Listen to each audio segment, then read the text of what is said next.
30 seconds into the opening round, Ortiz lifted Tanner high into the air and slammed him violently onto the canvas. The impact knocked him out. Fatality. But the relationship soon deteriorated. Damn. His mouth has gotten him every fight, big fight that he's had. Tito always says I'm using my mouth to get my opportunities. The only person I know that made money using their mouth is his ex-wife.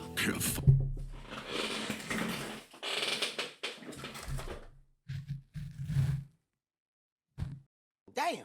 I have never heard in my career of the owner of a company challenging an employee to a fight. I would have won. Tito's just a really dumb human being. He's not intelligent at all. He's very, very stupid. I'm done with the UFC. I'm done being taken advantage of. I'm done of being disrespected. Tito always thought he was smarter than everybody else. That guy used to step over dollars to pick up dimes. How much you can defame my name? How far is it gonna go? I'm trying to erase me from MMA. You ask anybody that knows me, man, I'm scorched earth. I'll bury you. I said that one day I'll be bigger than the UFC. That's when they smashed me. He said, I gotta beat him. Nah, Dana funny as fuck. Oh, Dana funny, man. Look, like, comment, subscribe, bro. I'm late to the... I supposed to been did Tito Ortiz, bro. Y'all been asking me to do Tito Ortiz when I did Rennie Couture and the other legends, bro. So look, man, like, comment, subscribe. We finally here for Tito Ortiz, man. Y'all want to see other UFC legends, prior legends, check the playlist, man. But hey, let's go ahead and get into Tito Ortiz, man.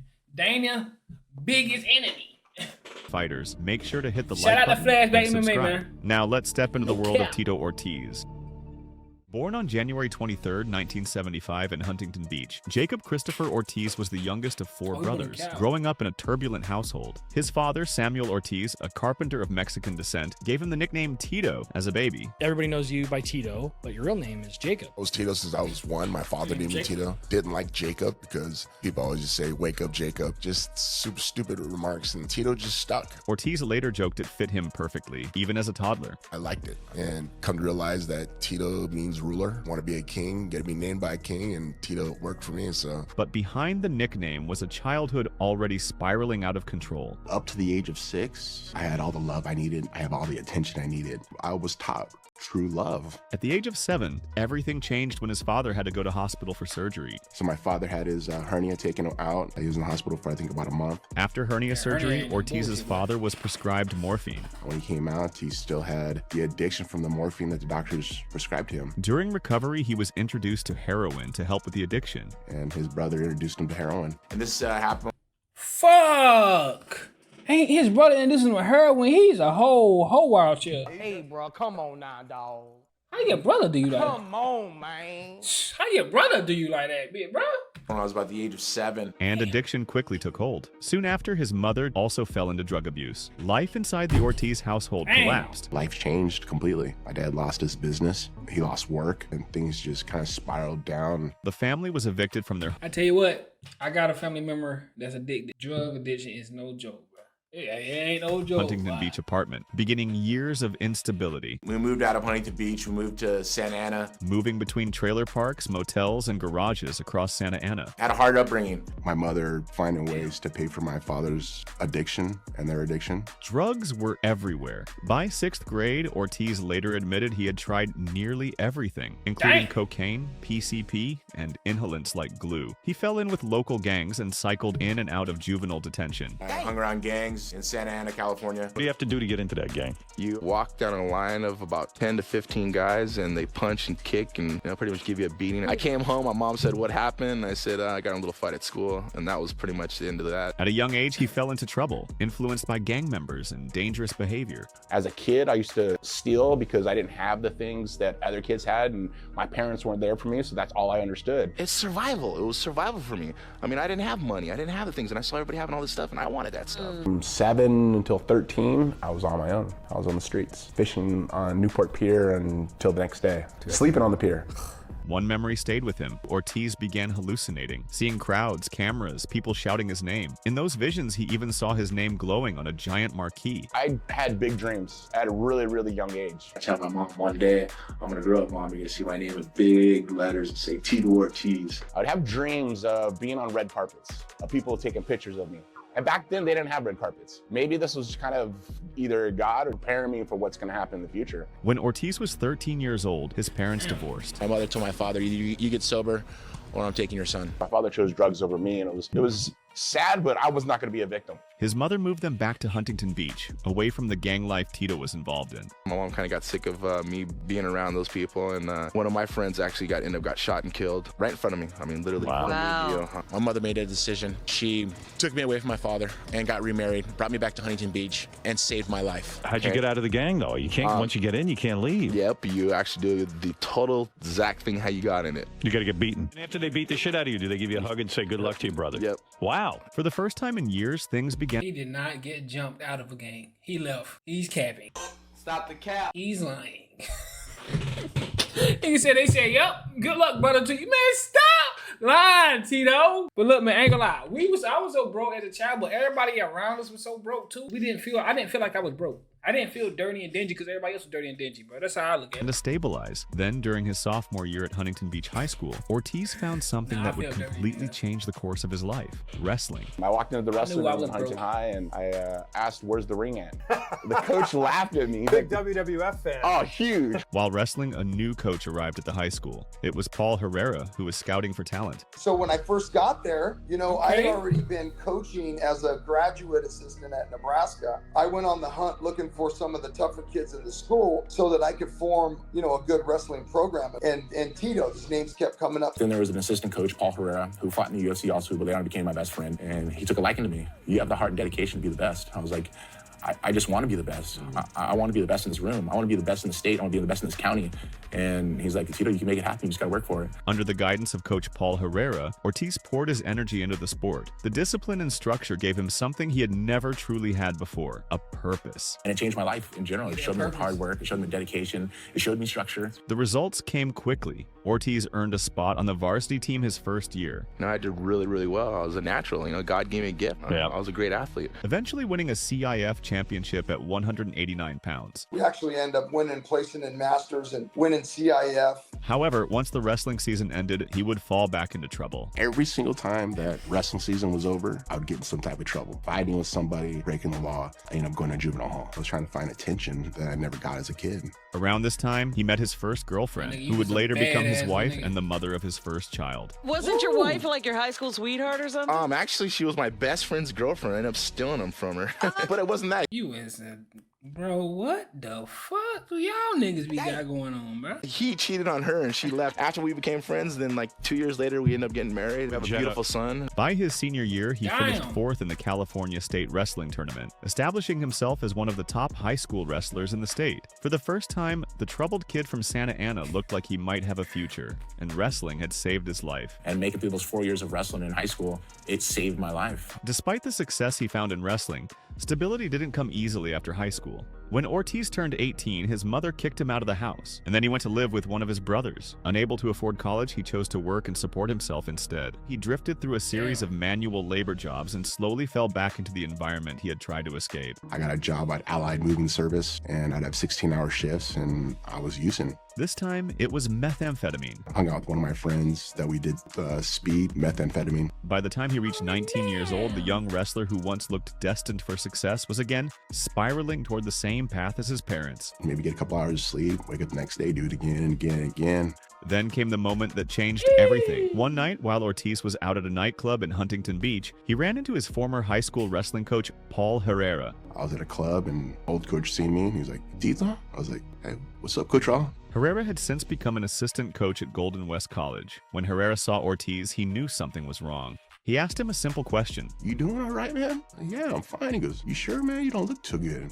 Yeah, I'm fine. What are you talking about? He said, oh, you ever thought about coming back and wrestling and going back to school? He told Tito that if he wanted to pursue college, he could apply for financial aid. He goes, you're Mexican, right? I go, yeah, we can get you financial aid at the junior college. He goes, but you got to make the first step.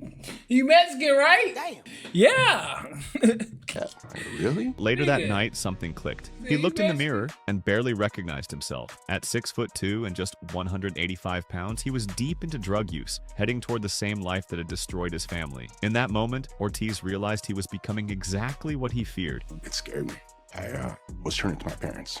and it terrified him. I refused to be like my father. Refused. It's time for you to be a man. Step up. The next morning, he made a decision. He quit his job. Monday morning came, called my work, and I said, I can't come in today. I want to see about this coming back to school. Walked into Herrera's office at Golden West College. I walked into his office and he had a big smile on his face. He's like, I think you're going to show up. And asked for another chance. Herrera gave it to him.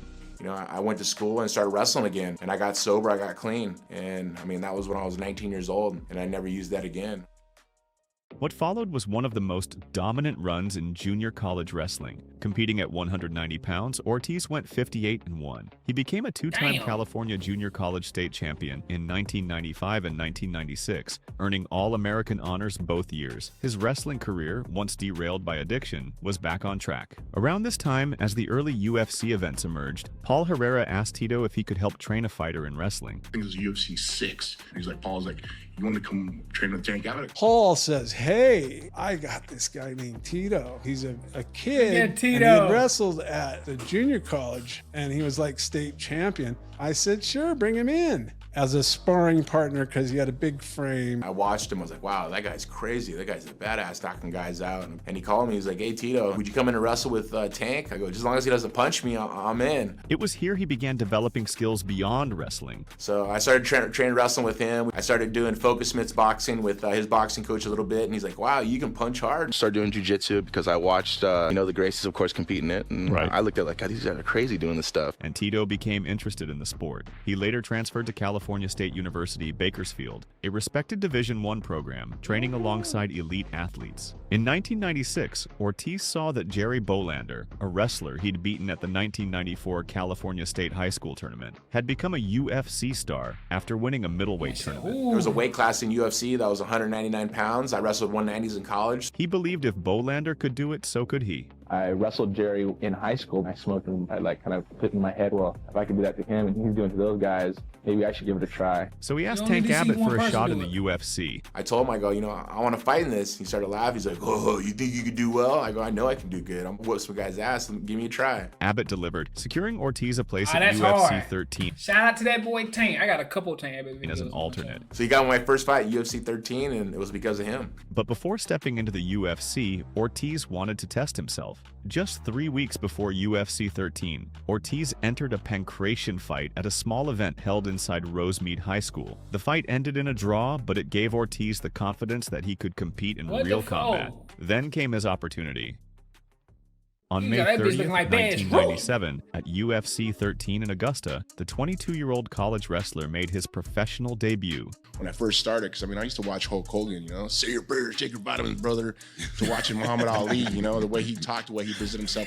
MMA didn't have that, That was like, shit, I'm gonna bleach my hair blonde. The blonde-haired kid was a surfer. I used to surf. I put some fucking flames on my shorts. And he comes from Huntington Beach, California, at his first ever UFC. Two-time California State Wrestling champion. He also won a couple of local jiu-jitsu tournaments. He trains with Tank Abbott. Because Ortiz was still on an athletic scholarship, he technically wasn't allowed to accept prize money. And I remember talking to my head coach, The fuck? I go, well, I want to try this UFC thing out. And he's like, are you getting paid for it? I think so. He goes, well, if you get paid, you can't come to school here anymore. So he fought for free. I fought for free as an amateur.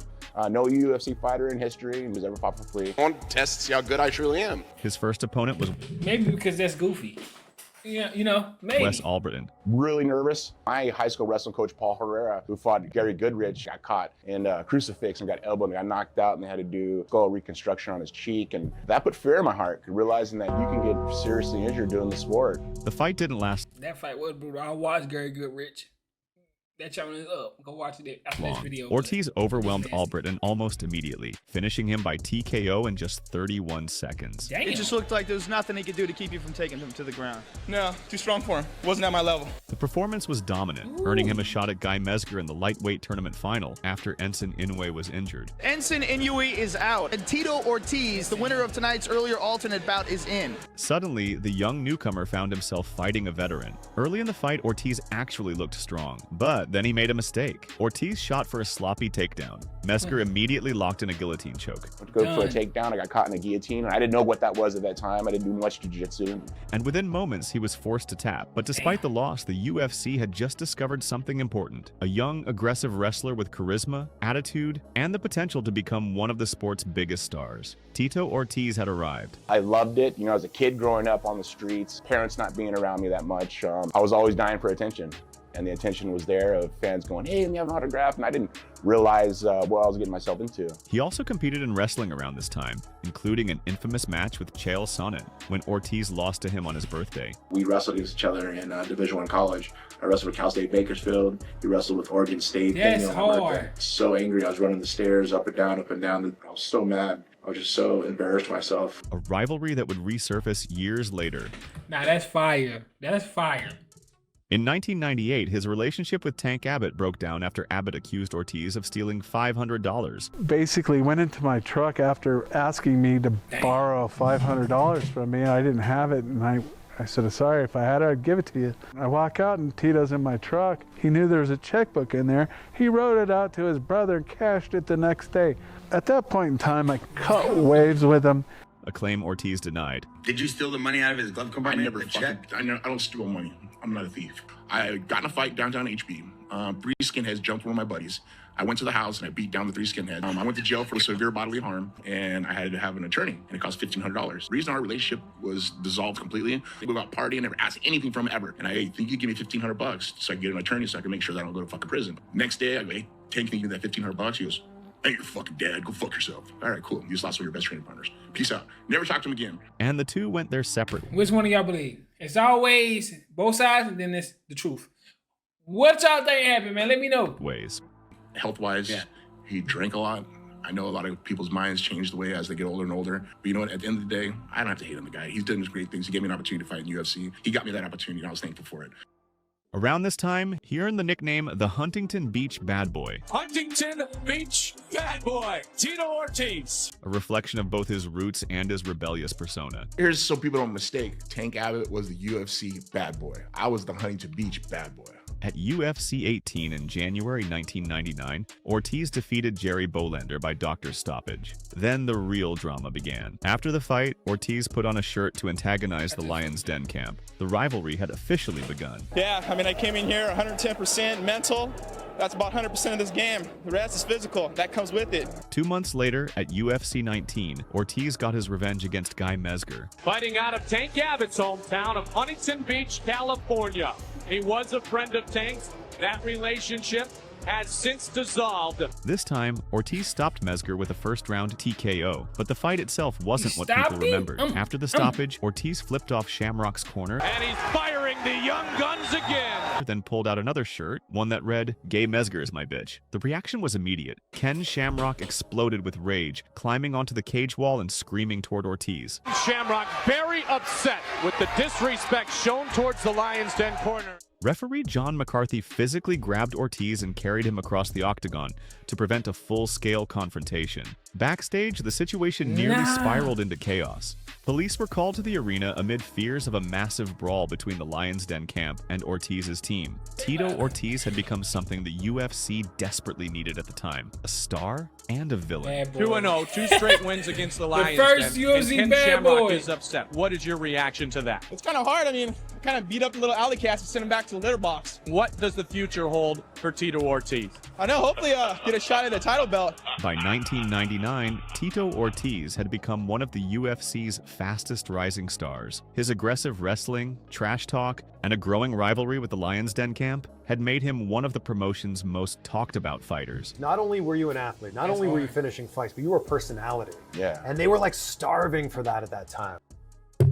After these fights, Ortiz's career changed dramatically. He founded his own team, Team Punishment. It was Team Punishment in the very beginning. It was me, Mayhem, Phil Baroni, Razor Rob, Tiki. It was all based out of Huntington. Building both a training camp and a brand around himself. Around this time, he also connected with Dana White, who was working as a boxercise instructor. I first met Tito back in 1998 or 1999, and he had already fought like 4 times in the UFC. In 1995, John Lewis opened one of the first MMA and Brazilian Jiu-Jitsu schools in Las Vegas. Around the same time, Dana White began training there with Lorenzo and Frank Fertitta. First time I met Dana White through John Lewis, doing jiu-jitsu. Using the gym as a base to learn and connect with fighters. It was in this environment that White built relationships with Ortiz, Tiki Gosen, and later Liddell. I know he taught Dana White, Lorenzo Fertitta, and Frank Fertitta jiu-jitsu, and he brought me in there because I was the world champ at the time. Those connections would soon evolve as White went on to begin managing them. My first impression on Dana was he seemed like a really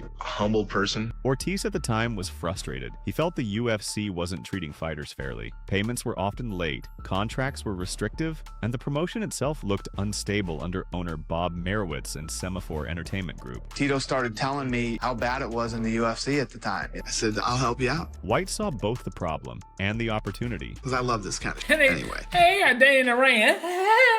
Dana said, I'll knock somebody I'll help you out. White saw both the problem and the opportunity. Because I love this kind of shit anyway. And I love battling with people, so it's right up my alley. He offered to become Ortiz's manager. Dana finally came to my house. He convinced me to be a manager. The two quickly developed a real friendship. Will you guys kiss on camera? Will you guys kiss? Yeah, we're not going to speak on that. We're not going to speak on that. And White's first move was to renegotiate Ortiz's UFC contract. Had some battle backs with SEG Corporation by Bob Meyerowitz. Securing better pay and improved terms. Got to a point where I was making a certain amount of money. He said, Dana says, well, he deserves this and this. If you don't like it, we're going elsewhere. And I hung the phone up and I looked at him like, are you sure you want to do that, man? It was a battle, man. This thing lasted months. Let's take a chance. So I took a chance. I took a huge chance. About 2 hours later, they called back and said, okay, the deal's done. End result is end up getting Tito a better contract. For the first time in his career, Ortiz had someone advocating for him behind the scenes. I was getting paid the most money out of any fighter, and I really put my life into Dana's hands. I trusted him like a big brother to me, pretty much. Damn, he came through though. Then came his first shot at a UFC championship. On September 24th, 1999, Ortiz challenged Frank Shamrock for the UFC middleweight championship, a division that would later become known as light heavyweight. The fight carried historic significance. It was the first 5-round championship bout in UFC history. For the first few rounds, Ortiz appeared to be winning the battle, but Frank Shamrock had built his entire strategy around one thing: conditioning. As the fight progressed, Ortiz started to slow down. Shamrock did the opposite. He battered Ortiz with a barrage of strikes, overwhelming the exhausted challenger. With no escape left, Ortiz was forced to tap out. It was a crushing defeat. His endurance had broken Tito Ortiz, and in a strange twist, the fight would also mark the end of Shamrock's UFC career. Immediately afterward, he retired from the sport and vacated the championship, leaving the future of the division wide open and setting the stage for Tito Ortiz to eventually fight for the title once again. After the fight, Tito Ortiz went to train with Frank Shamrock to improve his conditioning. And I knew if I could show this young man the secret knowledge that I had, he would kick everybody's ass for a long time. I've really been fortunate to learn from a lot of great people, and Frank was one of them.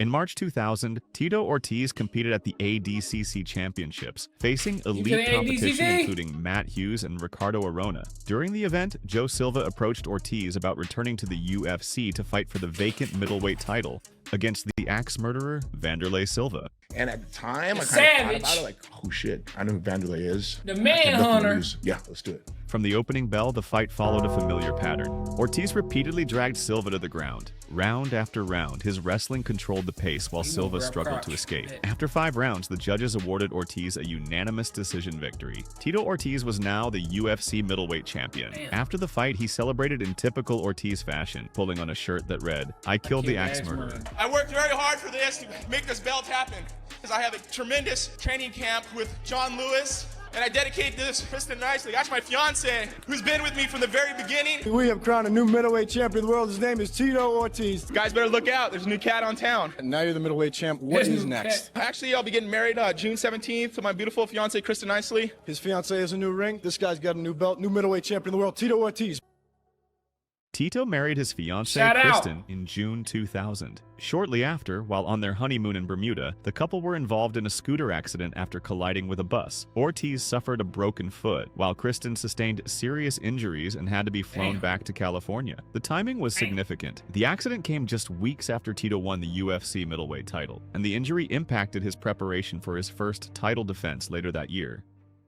On December 16, 2000, at UFC 29 in Tokyo, he faced Japanese veteran Yuki Kondo. The fight ended quickly. Ortiz secured a brutal neck crank submission just 1 minute and 51 seconds into the first round, successfully defending his title and reinforcing his position as the top light heavyweight in the UFC. But while Ortiz was defending his belt, something far bigger was unfolding behind the scenes. At the time, Dana White was still serving as Ortiz's manager. Something far bigger was unfolding behind the scenes. At the time, Dana White was still serving as Ortiz's manager. Through his negotiations with the UFC's owners, White began to realize just how bad the company's financial situation had become. The promotion was collapsing. White brought the opportunity to Lorenzo Fertitta, pitching the idea of buying the struggling organization. Frank and Lorenzo have been friends of mine since we were little kids. I think the UFC's in trouble, and I think that, they might be going under.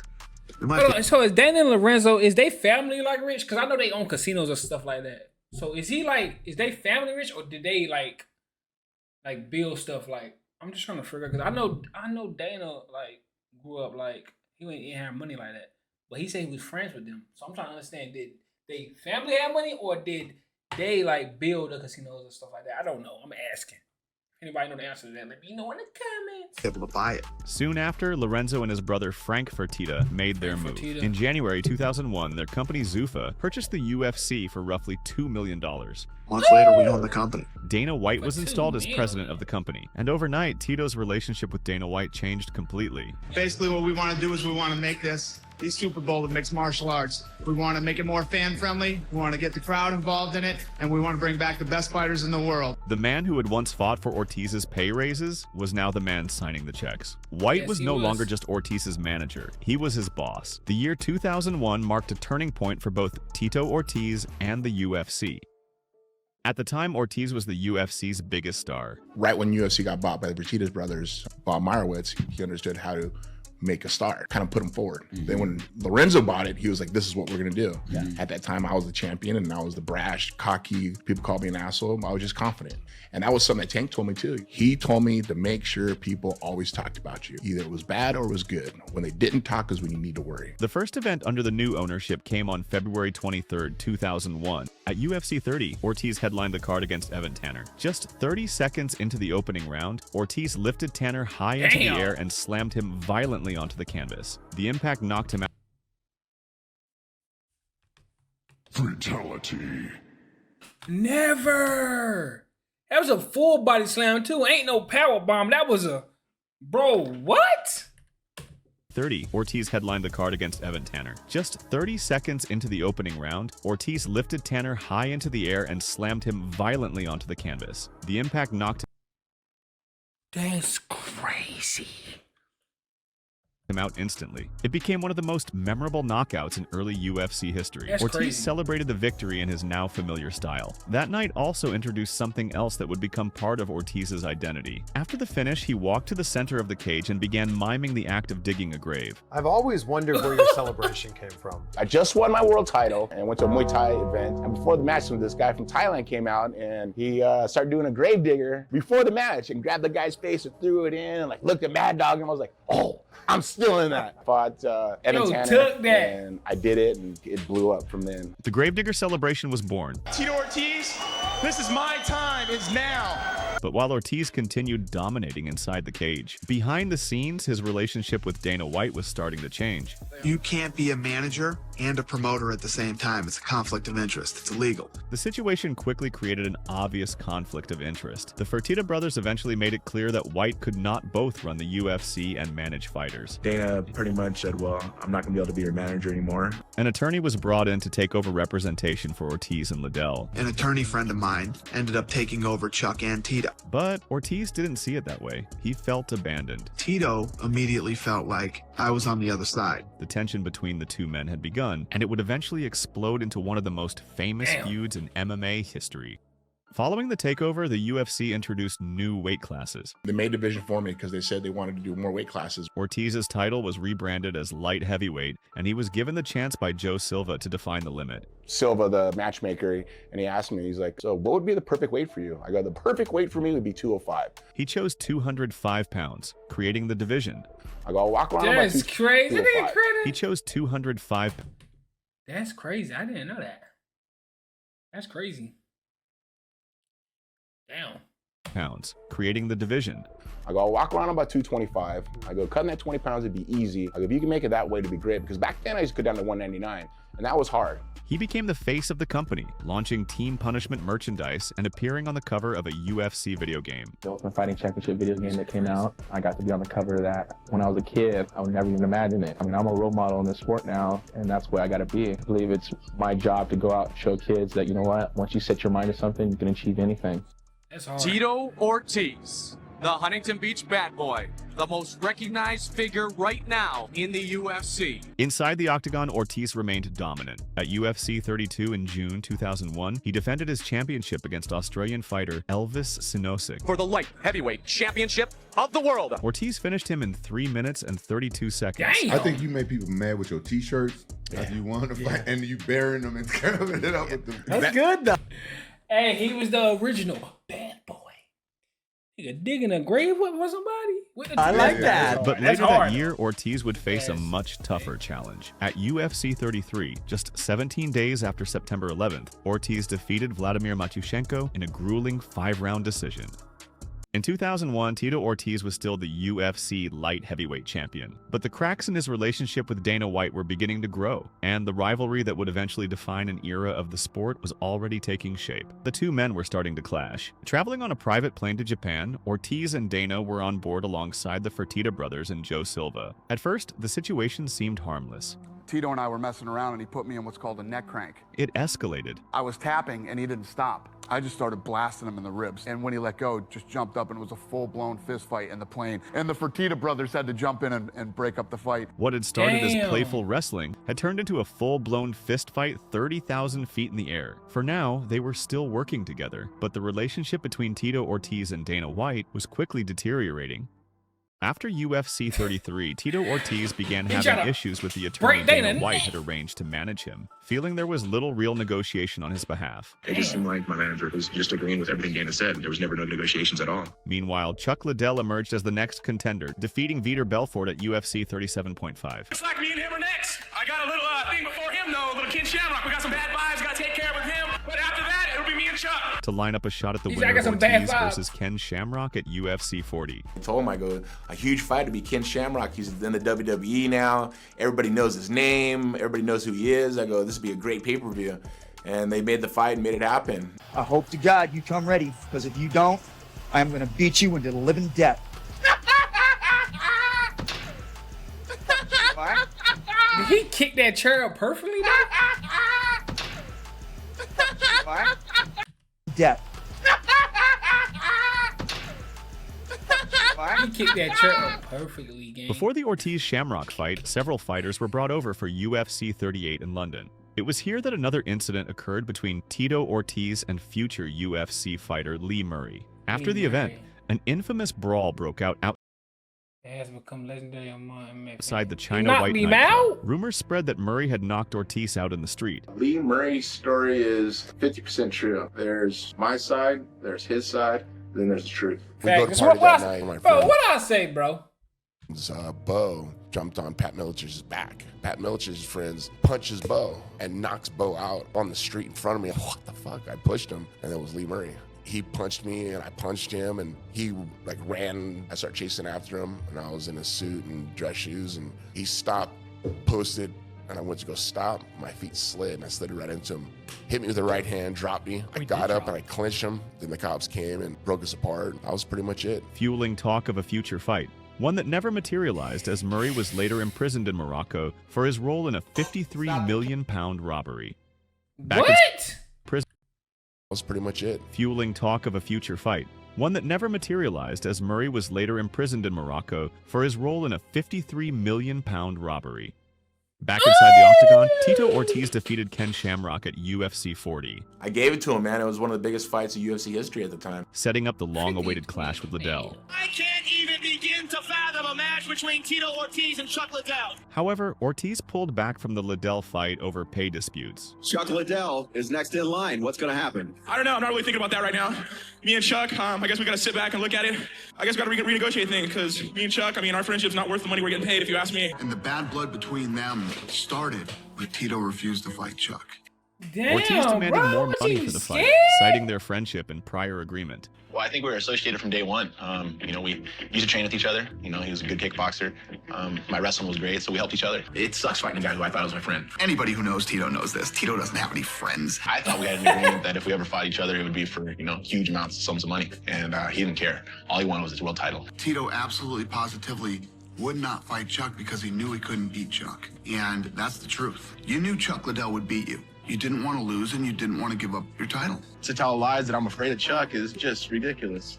Just because I was trying to get me and Chuck paid more money is ridiculous to say that I was afraid of him. Ortiz demanded a new contract, but Dana White refused. He parted ways with his attorney and brought in new management to renegotiate his contract. Tito ends up firing the attorney who was representing him and ends up getting this new manager. This new guy comes in and he's all Hollywood. He's going to do this for Tito and that for Tito. And that's the same old shit that happens. It's the classic story. The man who had once managed Tito Ortiz and fought for his pay raises was now the man refusing to increase his pay. And Ortiz felt betrayed. He believed his former friend had climbed to the top of the UFC and then pulled the ladder up behind him. As talk stalled, Liddell instead faced Randy Couture for the interim title, while Ortiz stepped away for nearly a year to pursue a film project. By leaving, taking a year off, Tito hurt the sport.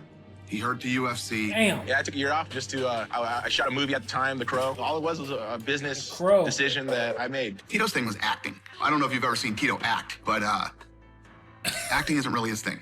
Fighting. Yo, Dana, bro. Yo, Dana, bro. Oh.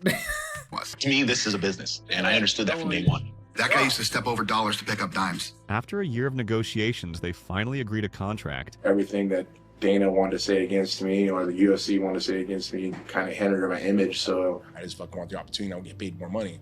But as they started getting paid more money, I started getting shut out more and more. Now all of a sudden I became a stupid guy. I was a pussy. I was afraid to fight Chuck. It was just like, it was such propaganda that was pitched under. What y'all think? Y'all think he deserved more money? Or y'all think, what y'all think? Y'all think Dana was tripping?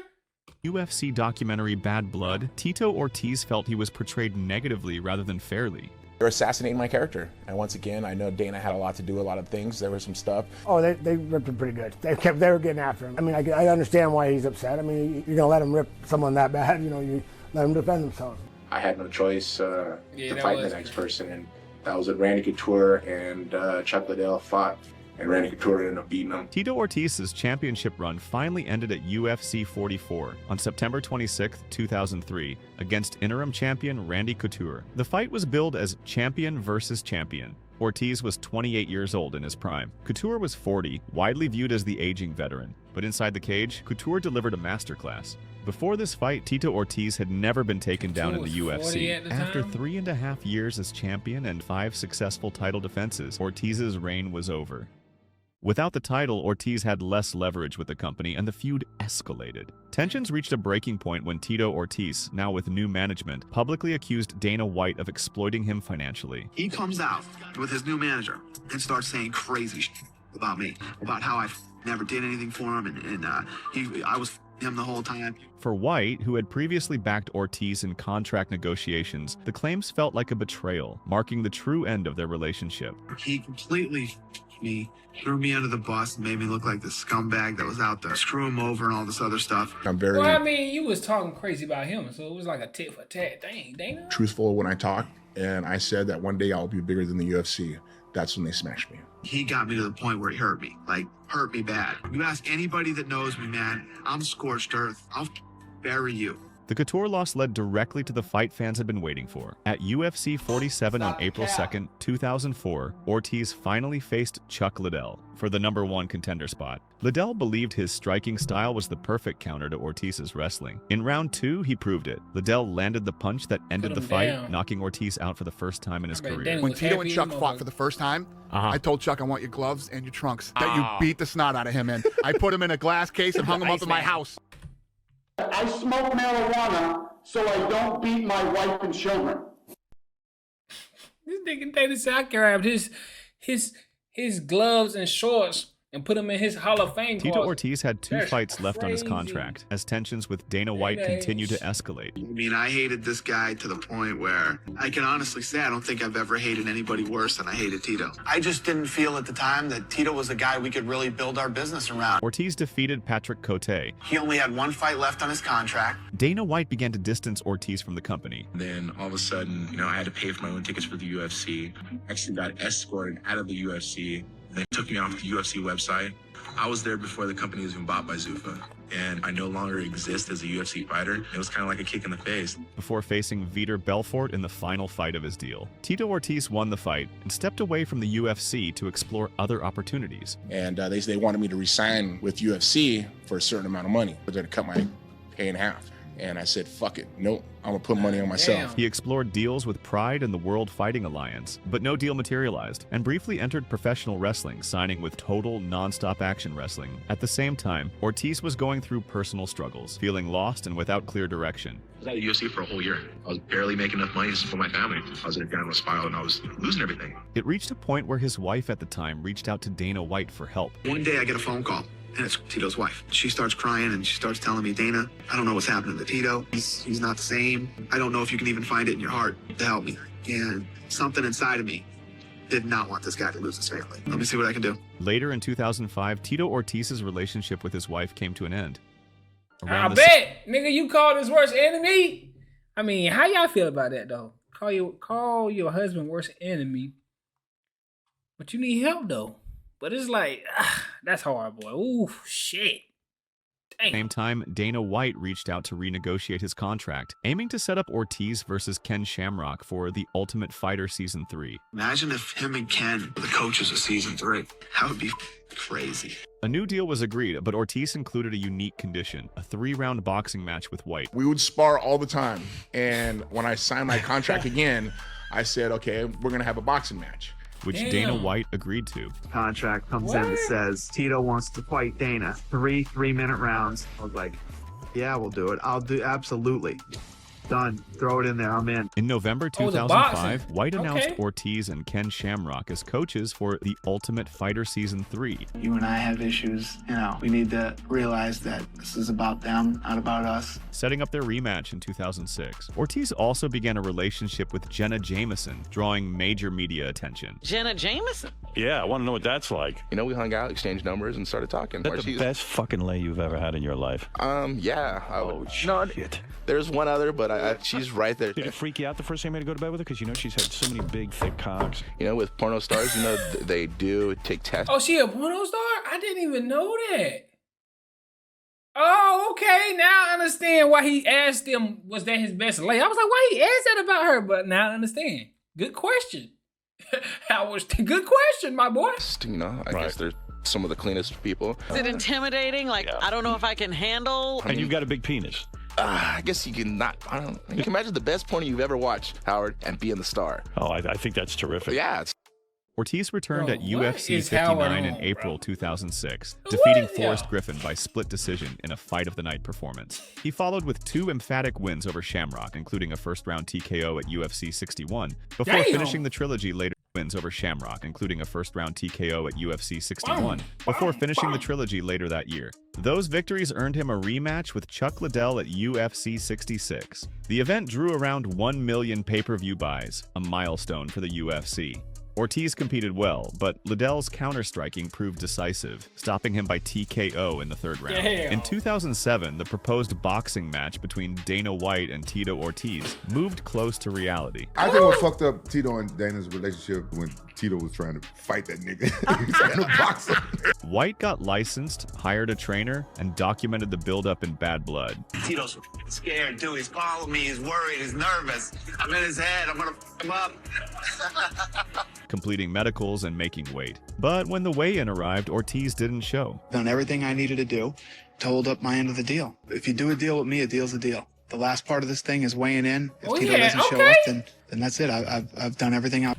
Dana said something. Dana came with that thing ready to... Who y'all got? In a boxing match, who y'all got? Tito or Dana? I ain't never seen Dana fight, but they say he a boxer. He can box a little bit. I don't know. Y'all let me know in the comments. I'm supposed to do. Ortiz later claimed the agreed 50-50 revenue split had been removed from the final contract. And we're going to split everything, all the revenue, 50-50 down the middle. He said yes. When it came down to it and it was going to get done, he said, we can't do that anymore. I can't give you anything. I said, well, if there's no contract, you can't give me anything, I'm not going to do it. And this was a month before the fight was even announced that was going to happen. All of a sudden, I'm not going to get any financial revenue from it, and it didn't make sense to me. I'm a businessman. It was propaganda on his side. Oh, hell no, Dana, you tripping. The boxing match was supposed to happen. Don't sit on scales saying Tito's a no-show, he's afraid to fight me, which is exactly what they did. In the beginning, when we first signed the contract, Tito had every intention of fighting me. Maybe he heard how serious I did take it. And I think Tito started thinking, this really wasn't a good idea. It's a lose-lose situation for me. If I beat the shit out of him, that should have happened. If I don't, that might not be good either. I wish it would have happened. That way I could actually shut him up and shut a lot of his fans up. But I'm glad it didn't happen because I probably would have hurt him. His next fight came against Rashad Evans at UFC 73, ending in a draw. In his final fight under that contract, he lost a unanimous decision to the undefeated Lyoto Machida at UFC 84. At the weigh-ins, Ortiz wore a "Dana is my bitch" shirt, a moment he later called his biggest regret. I put on a shirt that says Dana's my bitch. My bad. I'm sorry. I should have done that. He even accused Dana White of treating fighters like slaves, a comment that hurt him. They look at it as slaves for you, man. That's what it comes down to. That's all they care. That's what all these guys feel like, slaves. No. These guys are competitors who come in here and want to prove that they're the best. Some of them fight 3-4 times a year. Because you're going to make them a superstar. Because this is what they want to be. That's your quote words. No, I'm going to make you a superstar. No, you're the one that wants to be a superstar. These guys want to be fighters. That's the difference. Okay. Before opting not to re-sign, citing ongoing issues with Dana White. Dana, do you want Tito in the UFC? Listen. When are you guys gonna make it up? Me and Tito have we need some serious fucking counseling, okay? We need some counseling. UFC holds all the power with all the money, but it's just a factor now that I found out that from my fights, I'm not covered in my insurance for my back surgery. But I gave 11 years of my life to them, and now they're not gonna cover my surgery. I really felt hurt that they denied it, so I'm gonna have to use my own insurance to make it happen. I gave 11 years to a company, and they've slapped me time and time again, and I can't deal with it anymore. And being bullied is something I won't take. Treat myself as a business and not just a fighter. A clause in his contract then prevented him from signing elsewhere until mid-2009. In 2009, Jenna Jameson gave birth to twin sons, Jesse and Journey Ortiz. You're having twins, you must be very excited? I'm really amazed. I'm excited to start a family, I'm 33 years old. But the relationship soon deteriorated. Damn. As Jameson struggled with addiction. When she started using drugs, she was eating 80 milligrams, 3 or 4 times a day. Damn, she was, oh, nah, she was wilding. Why she started using drugs? How she gonna wait to get with him to start using drugs? Damn. 3 years old. But the relationship soon deteriorated as Jameson struggled with addiction. When she started using drugs, her Oxycontin, she was eating 80 milligrams, 3 or 4 times a day. Something Tito Ortiz said mirrored his own childhood. It became an addiction problem that I saw exact resemblance of my parents, and I don't want to lose everything I had. She blew through $8 million in a 4-year period. By July 2009, Ortiz and the UFC reconciled. Dana came to me and apologized, and he says, if you don't sign with us, it's fine. I just want to make sure that we're friends again, and because the negativity is eating me up. And I said, too, I can't stand it. Agreeing to a 6-fight deal. And we shook hands and we started talking. We came to terms. Last night, I signed the contract. I will be competing again. Back. Once he came back in the UFC this time, we squashed all of our differences, and we really are. We're past all that. I just want to be treated with respect by you guys, man. Respect me for the fighter I am. Don't defame my image. His decline continued. He lost to Forrest Griffin at UFC 106. He then coached on The Ultimate Fighter Season 11, opposite rival Chuck Liddell, setting up a trilogy fight. However, due to injury, he withdrew. He said, yeah, you got a ruptured disc in your neck and it had to get surgery. They never showed that in The Ultimate Fighter. They said that I was afraid and I never wanted to fight him. So once again, that was propaganda. Damn, who said that? Months later, he faced Matt Hamill at UFC 121, confident he would win. One thing too that I've noticed, he's deaf, so he has a soft head. When he did the Ultimate Fighter, he got kicked with a head kick, and he doesn't have an equilibrium. Matt Hamill has a soft head because he has no equilibrium. To be honest, I don't know what is soft head. Even the he actually understand. They go, is soft head good or bad? It's easier for him to get knocked out, I think. But lost by unanimous decision. He took Before an the fight L, at the weigh-ins, goofy Tito ass Ortiz nigga. wore a Dana is my hero shirt.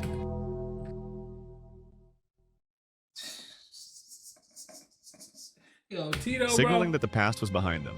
Tito Ortiz's day is done inside the octagon. Well, I think going into this fight, what everybody heard me talk about is this fight's going to see whether or not Tito's still relevant in the 205-pound division. Tito went in there and he fought and he lost. He's lost either 4 of his last 5 or 5 of his last 6. Back in the days when I was saying I don't want to be in the Tito Ortiz business was when I absolutely, positively despise Tito. Do I absolutely, positively despise him? No, I don't. I don't hate Tito anymore.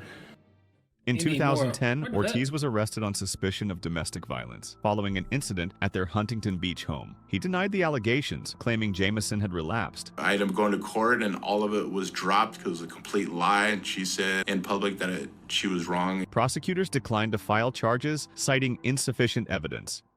Then came UFC 132 in 2011. I thought it was broken up. I know Tito, and I know how he fights when his back's against the wall. It's when he's at his best. The question is, does he have anything left? We'll find out. This is a young man's sport, and time isn't any of our friends. He absolutely has to get this win to continue on. I train 6 days a week, 5 days a week. I'll train 3 days a week. One of those days, I will train 2 days of the week. So 6 days a week I'll be training. A heavy underdog against the undefeated Ryan Bader and on the verge of being cut, Ortiz delivered one of the biggest upsets of his career. I was with my ex, and I was going through some fucking mental war. Every day was just abuse. And if I would have lost that fight against Ryan, I would have lost out of 4 fights. And let me tell you, I'm making some good money. Dropping Bader and submitting him with a guillotine in the first round. He celebrated emotionally, later thanking White for pushing him. I won that fight. They called me a week later. Dana said I need to fill in, fight against Rashad Evans for a rematch on a 3 weeks notice. I said, you guarantee my next 4 fights? I'll do it. He goes, let me call you in 10 minutes. Call me back in 10 minutes, said done deal. The resurgence was short-lived. He lost to Rashad Evans, then to Antonio Rogerio Nogueira. In July 2012, Tito Ortiz was inducted into the UFC Hall of Fame. Hall of Fame? Being in the Hall of Fame has nothing to do with our relationship. Before his farewell fight at UFC 104. Hold on, fuck Dana. Hold on, man, because I done watched a couple UFC fighters that you don't got in the Hall of Fame right now because of your beef. So now we got an issue that now I don't fuck with you. Huh? I don't bang with you. I smoke marijuana so I don't beat my wife and children. Hey, no, bro, we gotta have a talk, bro. You got real issues. 48 against Forrest Griffin, where he lost a decision. Emotional in his speech, Ortiz cited years of injuries as the reason for retirement. Over the years I put in this sport, I gave my heart, I gave my soul, I gave my body. People kept saying, Tito, why are you retiring? I've had some major surgeries. I've had ACL, reconstructive surgery, back surgery, neck surgery, meniscus tear. I'm retiring because it's time. It's time for me to walk away because I've done everything I possibly can do in this sport that I wanted to do. After retiring from the UFC, Tito Ortiz and Jenna Jameson split permanently. It took me about $50,000 to get to my therapist. The time ago, Tito, stop trying to save your mom. Find someone to save you. And bro, it hit me like a fucking ton of bricks when I heard that. Actually, 2012, I ended up getting a restraining order and getting full custody of my children. I've been a father since. With Ortiz later granted full custody of their sons. Having full custody of my kids, she just walked away. Don't try to be a safe. I'm about to say, to have full custody of your kids as a man in a relationship as a woman, she gotta be, boy. Now, I went through that relationship myself where I tried to fix her so much that I lost myself. But retirement didn't last. I just wanted to get away from UFC. I got away from the UFC by staying home retired. In 2013, tensions between Tito Ortiz and Dana White reignited. Ortiz signed with Bellator MMA, the UFC's biggest rival, shortly after his Hall of Fame induction. Why now? I think this is a transition. It's turn of the times, and it's time for another company to be an up-and-comer, but it is business. While promoting the fight, Ortiz made controversial remarks. He's a very, holds grudges. He gets too personal on things, and this is business. Bellator has my back, and, you know, they treat us right. They treat us with respect, the way we're supposed to be treated as fighters. Calling White a bully. And not taking advantage of and being bullied a lot. Getting bullied, you can only bully a person so long until they start fighting back. And likening the UFC to slavery, comments White saw as a betrayal of their recent reconciliation. And now I'm like the slave master from fucking whatever Tito called me. That fucking bitch said he look. Hey, Tito said he Leonardo DiCaprio. What you talking about, man? How about this fucking moron coming out and saying he was a slave? I shouldn't even ask that question if he knows what a slave means, because he's one of the dumbest motherfuckers you will ever meet. Tito Ortiz co-founded Primetime 360 Entertainment and Sports Management, representing fighters like Chris Cyborg and Rob Emerson. Tito's working really hard on her career, I can tell. He's just running around doing his own shit. He already fucked her career up. Can you imagine trying to do fucking business with that buffoon? I could go to the fucking zoo, go to the fucking monkey cage, and have a better interaction, you know, a more intelligent interaction with the monkeys at the zoo than the buffoon. By late 2018, Ortiz had cut ties completely, citing disagreements over her management. In 2014, Tito Ortiz was arrested for DUI, registering a blood alcohol level of 0.12.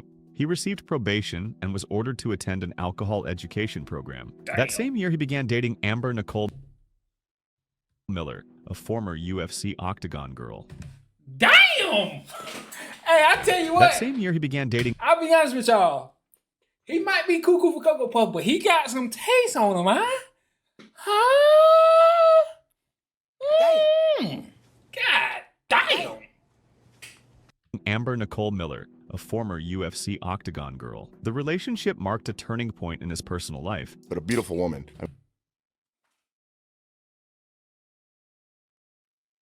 I don't know goddamn sense how women be looking, but that's my kryptonite. Women are my kryptonite. I don't know if anybody know. That's my kryptonite. Beautiful all the way to the soul, to the heart, to the bone. I mean, this girl is not selfish at all. She is very caring. I can't talk enough about her because she's such a wonderful woman. She stepped up as a mother for my children. She saved me. She saved my family. She saved the future for me. His bout with Quinton Jackson was canceled, so Tito Ortiz instead made his Bellator debut against Alexander Shlemenko, submitting him in the first round. He then entered a feud with Stephan Bonner. Everyone says the same thing. He's the most selfish, self-absorbed, arrogant sack of crap they've ever met. Poor Jenna. I don't know how she put up with you all those years.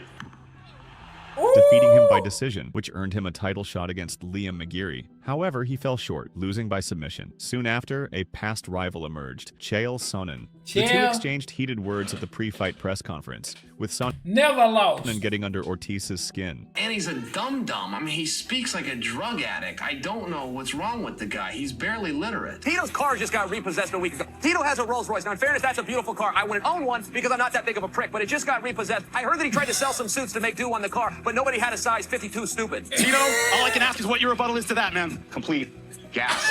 All I hear is gas coming out of his ass, and it's not his butt. Boy, nobody had his ass. His mouth has got him every fight, big fight that he's had. Tito always says I'm using my mouth to get my opportunities. The only person I know that made money using their mouth is his ex-wife. You're a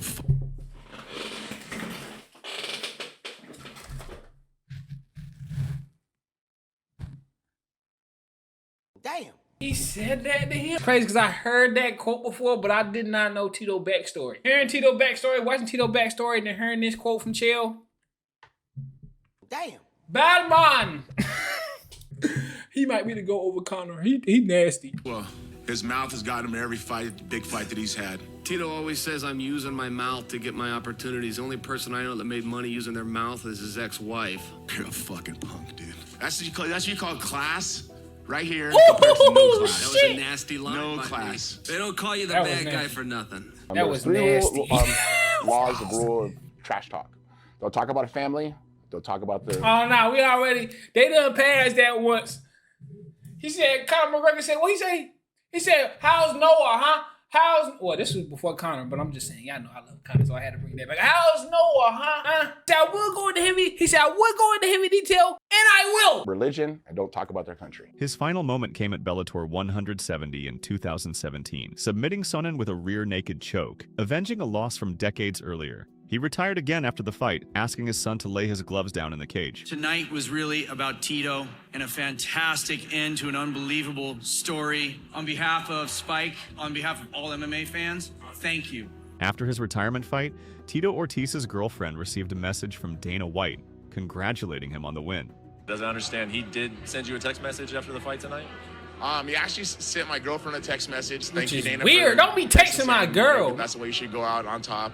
So I guess it's that love-hate relationship we got towards each other. I love the guy, man. He's my first manager, you know. I always just fought for what I wanted for my career. That's always fought it for. And no hard feelings. I've grown up a lot over the last 4 years. I've done a lot of things business-wise that I'm looking for my future. And I made some mistakes before, and I'll never make those mistakes again. However, just a year and a half later, another opportunity arose, this time with Golden Boy Promotions. It was a trilogy fight between Tito Ortiz and Chuck Liddell. By this point, Liddell was 48 and Ortiz was 43. The fight generated huge interest and curiosity, but also heavy backlash. Not my cup of tea, but, you know, you're going to watch it. For sure. Well, I'm going to watch it. Yeah, we'll watch it. Some people say it shouldn't happen, with many questioning it due to Liddell being well past his prime. As you guys get older, is it harder to get your bodies into the shape that's required to go at each other? Not with me. I mean, I've only been off for a year and a half. And Liddell got knocked out a lot. I'm only 43 years old. I'm an old mature. I mean, I matured old. I mean, very fast, but at the same time, my body hasn't matured great because of my father's really old. My father's 80 years old. My grandmother's 100 years old. So my body is in great shape. In a way, you're jealous of him. How does hearing that out of his mouth fall on your ears? Jealous of him? This guy can't even put a fucking sentence together, man. Are you kidding me right now? He's reaching for those grapes. He's trying to make his wine, and the wine's already sounding like a violin with that cheese and wine. Even Dana White publicly criticized the bout. The reality is, Chuck Liddell is a fighter. He loves to fight. But should you fight? The California State Athletic Commission should have never even sanctioned that fight. Ortiz, however, saw it differently, later saying he had run into White in a club and hoped they would both make a lot of money from the fight. And the Dana White says, I would have never let that fight happen. I don't know why they let him happen, but he's willing to promote it at the UFC Hall of Fame. Willing to say, you guys deserve it. I hope you guys make a shit ton of money. But then contradicts himself later on after the fight's over. I can't believe they did that. It's just disgusting, this and that. I would have never done that to my friend, and da-da-da-da. In November 2018, Ortiz knocked Liddell out in the first round, ending the fight with one final gravedigger celebration. The backlash was immediate and Golden Boy collapsed soon after. Ortiz's final MMA fight came in 2019, submitting Alberto Del Rio via rear naked choke at 44. Outside the cage, his feud with Dana White reignited. There are probably two guys that absolutely tried to destroy the company at that time, and it was Tito Ortiz and Randy Couture. Two of the worst guys to ever fucking deal with. I had to see someone sit there and lie about me and... See, don't do Randy Couture like that, Dana, bro. Don't ever fix your lip to speak about Randy Couture like that. Me. Tito we'd be coming up to a big fight that was on Saturday, right? Deals have been done for months. Tito would call and say, I'm not going to show up unless you pay me another $150,000 or whatever the number was. He would do this on the regular. Bullshit. That is a lie. That is a bold-faced lie. I have never, ever done that in my life. I want to bring this to attention. I have never, ever, ever called him and said, I want more money, or I wasn't fighting. I put my kids on it, put my mom on it. I'm telling you, that hurt my feelings. Who lying, man? Who is lying? I think Dana probably lying on that one, though. Like, come on, Dana. Really? If he was doing it, that's great. I gave my life and soul to that company. And for him to say that, to make me look like a piece of shit, that was hurtful towards me. Very hurtful. And Tito's just a really dumb human being. He's not intelligent at all. He's very, very fucking stupid. How much you can defame my name and how far is it going to go? Google Tito Ortiz talking. And I don't have any beef with Tito anymore. And Tito, you know you're fucking stupid, Tito. You know you are, so. I wish you can get over the hard feelings. It's life, and life's too short to hate. You know, you make the bed you lie in. I had to put hands on Dana. However, Tito Ortiz has said he hopes to reconcile with Dana White in the future. Do you think there's a chance that you guys could eventually kind of bury the hatchet and kind of get along at some point? I hope so. I mean, I love the guy, man. There was an opportunity here where we're bros. I mean, like, good friends. I mean, sorry. I mean, I apologize the way I went about things. You know, there's a lot of times that I got pulled different directions that people told me what I thought I deserved. And it wasn't the right decision. I love the guy. He helped me out so much. Lorenzo Fertitta helped me so much. I only learned one way to negotiate, and that was the way Dana taught me. Right. My way or no way, hang up. That's the way I learned. He's done great for the business. Now he can't take that though. A lot of fighters down getting paid great money. I just was in the beginning, and I was the guy speaking up, and I was willing to sacrifice everything to make that happen. In 2020, Tito Ortiz ran for Huntington Beach City Council under the slogan, Make Huntington Beach Safe Again, finishing first and becoming mayor pro tempore. His tenure quickly turned controversial. He called COVID-19 a pandemic. Last thing, Mr. Kelmick, when we're at Veterans Day here, you had no problem putting your mask on, but as soon as the cameras turned off, you took your mask off. That is a false statement, and that is out of line. There is picture and documented proof of that. Okay, thank you, both. By early 2021, tensions escalated. Fellow council members pushed for a vote of no confidence. Just 6 months into the role, Ortiz resigned. As of recent, the attacks against me have moved into involved my family. I now feel for their safety is in danger. To put it simply, this job isn't working for me. I'm sorry to let down. Now I understand why they say stop talking about politics, because they don't want people to understand what's going on in their country. He closed his combat sports Nigga call that bitch a pandemic.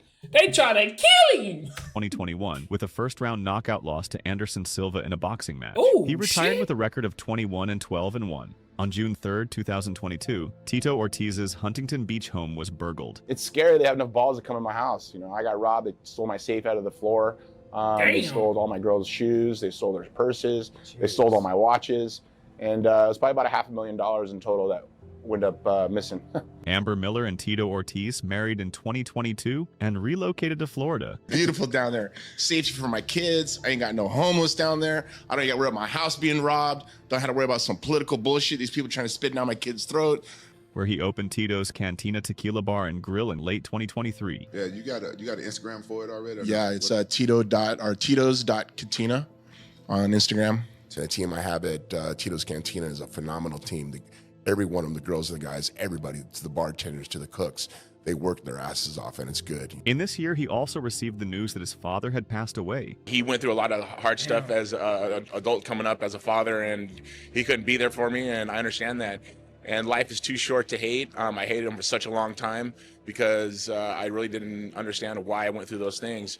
But being a father now and going through the same things that he went through and my mom went through from my ex Jenna, I understand what he went through. I understand how hard it was and how hard it is to stay clean and to focus on your children. It was nice to go and apologize to him because life is too short, and to look over and him look at me and says, you know what, son, I'm proud of you. And he says, I love you. It was great. It was a great feeling. It was a good feeling just because just to hear my dad say he loves me and he's proud of me. I worked my ass off to get where I am. He only knew as good as he learned. That's all he knew. Yep. And but he taught me everything not to be to my kids.